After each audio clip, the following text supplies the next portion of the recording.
here back in the Fantasy Bar, 6 plays for you for week 5 on Fanduel and Draftkings, including a couple value plays I'm eyeing this weekend. A wide receiver, I think, bounces back in a big way. My favorite correlation plays, and of course, a beast of the night under 6,500 on both Fanduel and Draftkings. Who is it?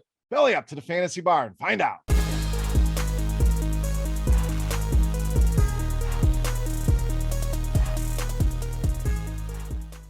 Welcome in, guys. Week 5 edition, Beers Daily Fantasy. 6-pack. Good to be back here in the Fantasy Bar. 6 guys fresh off the tap for you on Fanduel and Draftkings. Thank you, as always, for stopping by and checking out the video. Now, before we get into things, a couple things. Thumbs up button. Appreciate it, guys. You've been doing a great job with that. That is the tip jar here. Make sure we knock that out, as well as subscribe to the channel. Also, make sure you head over to scoresandodds.com/beer for all of your sports betting needs. Tons of information over there. Go and check that out today. Weekly, monthly, yearly subscriptions available over there. And of course, FanDuel.com/OG. Come and play with Head Shopper Notorious and myself, a weekly $7 single entry contest with big prizes at the end. The winner is going to walk away with $5,000. It's a cumulative leaderboard as well. Go and check it out today. FanDuel.com/OG, FanDuel.com/OG, that is. And make sure you're listening every single Wednesday to the OG's podcast, breaking down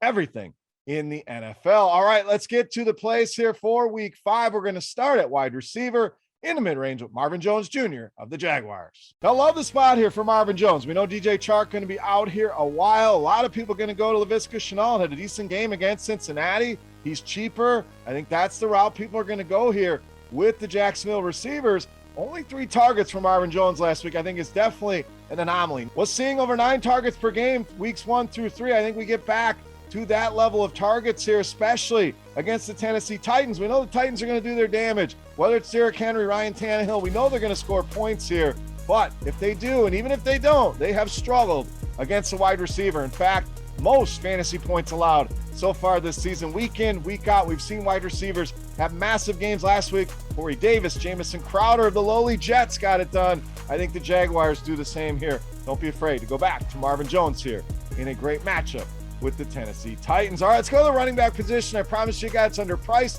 For me, that's Saquon Barkley of the Giants.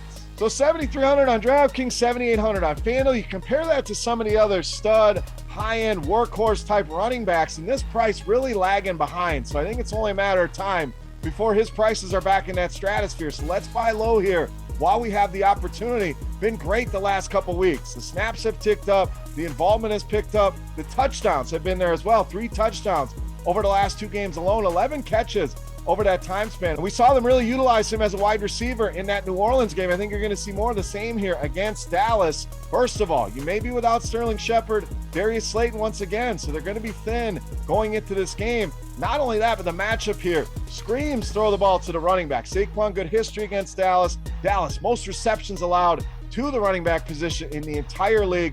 Great matchup here. Tremendous prices. Take advantage here with Saquon Barkley against the Dallas Cowboys. All right, let's go to the tight end position next. We're going to swing for the fences here. Minimum price on DraftKings. That's right. Total value here with Ricky Seals-Jones of Washington. So no Logan Thomas this week. Ricky Seals-Jones going to step in and be the starting tight end. And it was really impressive the amount of snaps he played after Logan Thomas went down. In fact, the career high, 93% of snaps for RSJ in that game. We know this guy's a former converted wide receiver, massive guy that can really fill the red zone role for this team. Terry McLaurin can't be the only weapon. I know Curtis Samuel back in the mix here as well. And I really think Ricky Seals-Jones could help in that department. The Saints, yes, numbers look good against tight ends this season. When you look at some of the teams they face, not many tight ends to write home about in that group. We're talking about guys like Robert Tonyan, who's been a disappointment so far this season. Carolina, don't really have many tight ends. New England, those guys have been a mess.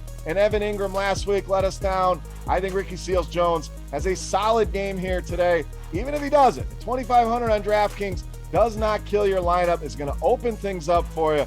I'm swinging for the fences here once again. Ricky Seals-Jones, too good of a price here to ignore at just 2,500 on DraftKings. All right, let's go to the quarterback position. Again, Trey Lance going to be a popular play this week with good reason. We're going to go elsewhere, though. We're rolling with Joe Burrow of the Bengals against Green Bay. So we know the Packers are going to score points. The total in this one over 50. It's going to force the Bengals to really have to throw more than they want to. And in fact, maybe we saw last week that they're really going to start opening up a little bit. Against Jacksonville is the first game we really saw Joe Burrow open it up, and I liked what I saw there. I want to go back to the well here against Green Bay. Again, Trey Lance going to be the guy a lot of people go to, and I don't hate that play at all. I love Trey Lance maybe more than anybody out there in a decent matchup with Arizona that could turn into a shootout, but we could get the same thing here at a lot less ownership. You add in the fact Green Bay likely without Jair Alexander, Cincinnati hopefully getting T. Higgins back here, so you got tons of ways that you can stack. So Chase, Higgins, Boyd, lots of ways that you can go here. Joe Burrow is cheap. The upside is massive. If we get a shootout, I think he drastically outproduces these salaries.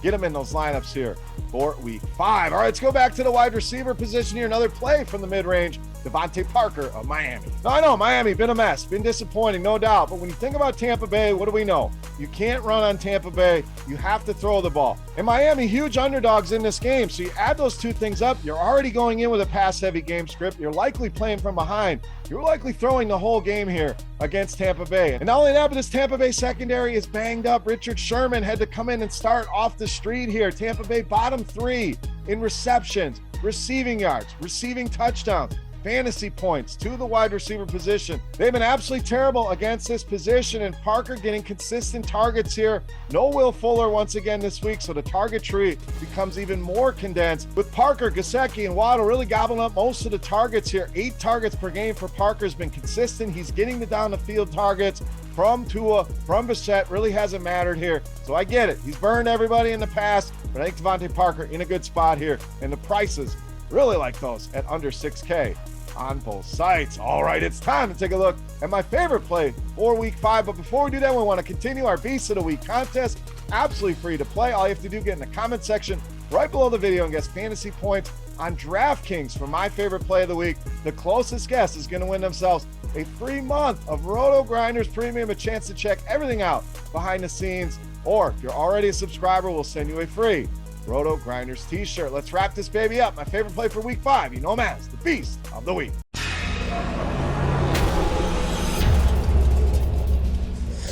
All right, Beast time. We owe you one more running back, and I promised you a Beast under 6,500 on both sides. We're rolling with Tampa Bay running back Leonard Fournette, this week's Beast of the Week. So Fournette, very impressive in that game last week against New England, and the fact that he played over 80% of the snaps here in this backfield really screams to me that he's starting to take over here. Now, I get it. Ronald Jones is not going away. Ronald Jones sneaked a touchdown from him. I understand that. If Gio Bernard is out once again, Leonard Fournette is going to be the main running back and the main passing game running back. We've seen him get almost 5 targets per game. We know how valuable this role can be in a Tom Brady-led offense, and Miami has been a dumpster fire against running backs this season. 2nd most rushing yards allowed, 2nd most fantasy points allowed, and 5 rushing touchdowns already given up. Not to mention, Tampa Bay, massive home favorites, is always a favorable spot for your running back here. You add it all up, and Leonard Fournette checking all the boxes here for me. A little correlation with DeVante Parker on the other side.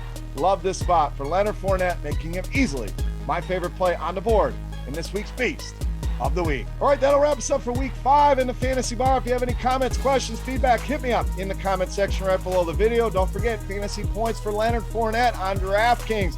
For your shot at some free RotoGrinders Premium, make sure you hit that like button, make sure you subscribe, and make sure you go and check out the DFS OGs podcast anywhere podcasts can be found, or on YouTube and Fanduel.com/OG. Come play with the OGs. Single entry, $7 buy-in, 500 spots available. Once that baby's full, that is it. Season-long prizes at the end. Can find all that information again at Fanduel.com/OG. For RotoGrinders.com, I am Beer saying salut. Best of luck, guys. Make sure you come on back and check out the Yahoo video as well. 6 more plays on mine up for week 5.